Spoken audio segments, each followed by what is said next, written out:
Assalamualaikum warahmatullahi wabarakatuh. Selamat pagi anak-anak. Apa kabarnya hari ini? Semoga semua dalam keadaan sehat ya. Berjumpa lagi dengan Ibu Mayang Fasa dalam mata pelajaran Pendidikan Pancasila dan Kewarganegaraan. Sebelum memulai pembelajaran pada hari ini, marilah kita berdoa menurut agama dan kepercayaannya masing-masing. Berdoa dimulai. Berdoa selesai. Baiklah anak-anak, pada hari ini kita akan mempelajari materi tentang kasus pelanggaran hak asasi manusia.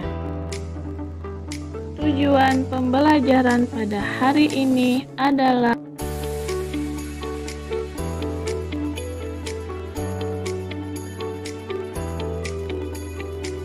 pada pertemuan minggu yang lalu kita sudah membahas ciri-ciri hak asasi manusia. Di antaranya bersifat universal, artinya dimanapun seseorang berada, hak asasi manusia berlaku bagi semua orang tanpa memandang suku, ras, agama, etnik, dan kedudukan seseorang di dalam masyarakat. Pembahasan pertama yaitu pengertian pelanggaran hak asasi manusia. Sebelum memahami apa itu pengertian pelanggaran hak asasi manusia, ada baiknya kalian memperhatikan fakta berikut dengan seksama.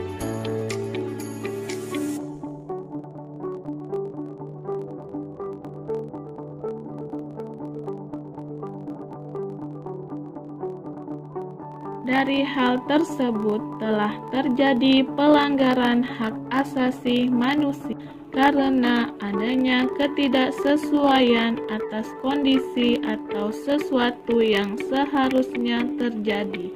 Menurut Undang-Undang Nomor 39 Tahun 1999, pelanggaran hak asasi manusia adalah setiap perbuatan seseorang atau kelompok orang termasuk aparat negara baik disengaja maupun tidak disengaja atau kelalaian membatasi dan atau mencabut hak asasi manusia seseorang atau kelompok orang yang dijamin oleh undang-undang ini dan tidak mendapatkan atau dikhawatirkan tidak akan memperoleh penyelesaian hukum yang adil dan benar berdasarkan mekanisme hukum yang berlaku.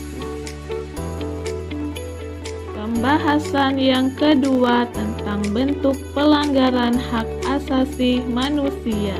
Pelanggaran hak asasi manusia yang sering muncul biasanya terjadi dalam dua bentuk, yaitu pertama, diskriminasi adalah suatu pembatasan, pelecehan, atau bahkan pengucilan secara langsung maupun tidak langsung didasarkan pada pembedaan manusia atas dasar agama, suku, ras, kelompok, golongan, jenis kelamin, yang selanjutnya akan mengakibatkan pengurangan bentuk penyimpangan atau penghapusan hak asasi manusia.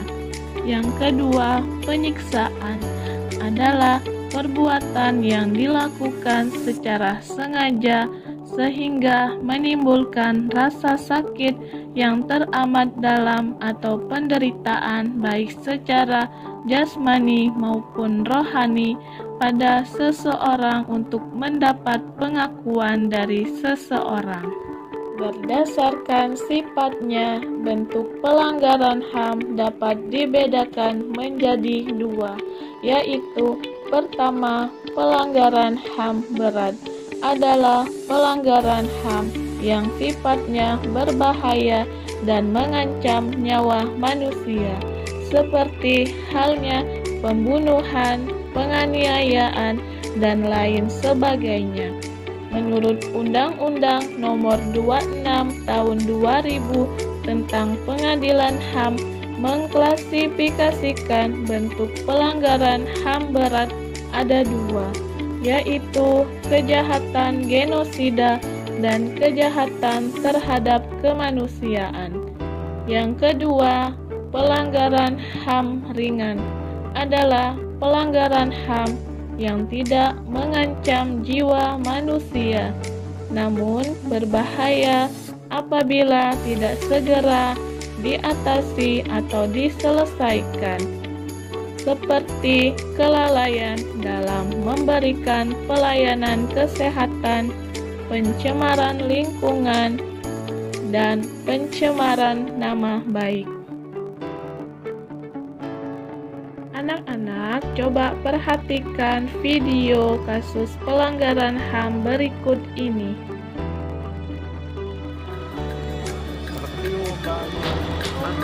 (12 September 2020), warga Kampung Gunung Kendeng, Lebak, Banten dibuat geger dengan penemuan kuburan baru di tempat pemakaman umum. Bagaimana tidak, saat makam dibongkar, ditemukan jenazah seorang bocah yang masih menggunakan pakaian lengkap. Dari hasil identifikasi, diketahui korban adalah seorang anak perempuan berusia 8 tahun. Ironisnya, pelaku pembunuhan sang bocah tak lain adalah orang tua kandungnya sendiri. Pelaku berinisial LH yang merupakan ibu kandung korban mengaku tega menganiaya korban hingga tewas akibat kesal korban sulit diajari belajar online. Karena panik korban tewas, tersangka LH bersama IS suaminya nekat menguburkan korban. Anak-anak, setelah kalian menganalisis video dari kasus pelanggaran HAM tersebut, akan Ibu jelaskan faktor-faktor penyebab terjadinya pelanggaran hak asasi manusia. Terjadinya kasus pelanggaran HAM disebabkan oleh dua faktor. Yang pertama, faktor internal, yang kedua, faktor eksternal. Faktor internal diantaranya pertama, sikap egois atau terlalu mementingkan diri sendiri. Sikap ini akan menyebabkan seseorang untuk selalu menuntut haknya sementara kewajibannya sering diabaikan. Yang kedua, rendahnya kesadaran HAM. Pemahaman terhadap HAM seseorang yang tidak sama menyebabkan pandangan terhadap HAM berbeda-beda. Jika seseorang sudah mengetahui pentingnya menghormati hak asasi orang lain, maka seseorang akan berhati-hati dalam bertingkah laku. Namun, ketika seseorang yang kurang memiliki kesadaran terhadap HAM, orang tersebut akan cenderung tidak mengindahkan hak-hak orang lain. Yang ketiga, sikap tidak toleran.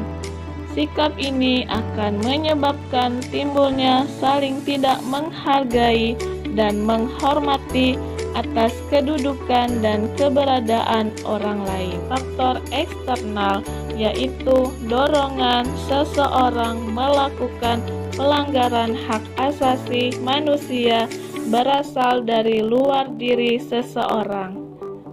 Faktor eksternal diantaranya pertama, penyalahgunaan kekuasaan. Faktor ini lebih terkait dengan unsur kepentingan, baik kepentingan individu ataupun kelompok terhadap kekuasaan. Yang kedua, ketidaktegasan aparat penegak hukum. Aparat penegak hukum yang tidak bertindak tegas terhadap setiap pelanggaran HAM tentu saja akan mendorong timbulnya pelanggaran HAM lainnya.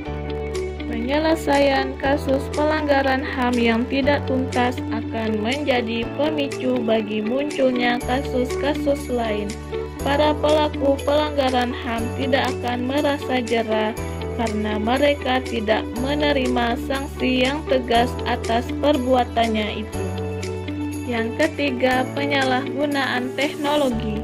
Kemajuan teknologi dapat memberi pengaruh yang positif, tetapi bisa juga memberi pengaruh negatif, bahkan dapat memicu timbulnya kejahatan.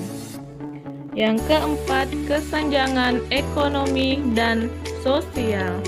Kesenjangan menggambarkan terjadinya ketidakseimbangan di dalam kehidupan masyarakat. Hal ini adanya perbedaan tingkat kekayaan atau jabatan yang dimiliki. Kesimpulan materi pembelajaran pada hari ini adalah seseorang dengan kesadaran HAM yang tinggi akan mampu menghormati, menghargai, dan berperilaku tidak semena-mena terhadap hak asasi orang lain, sehingga pelanggaran HAM akan terhindari. Demikian pembelajaran pada hari ini. Ibu akhiri, wassalamualaikum warahmatullahi wabarakatuh.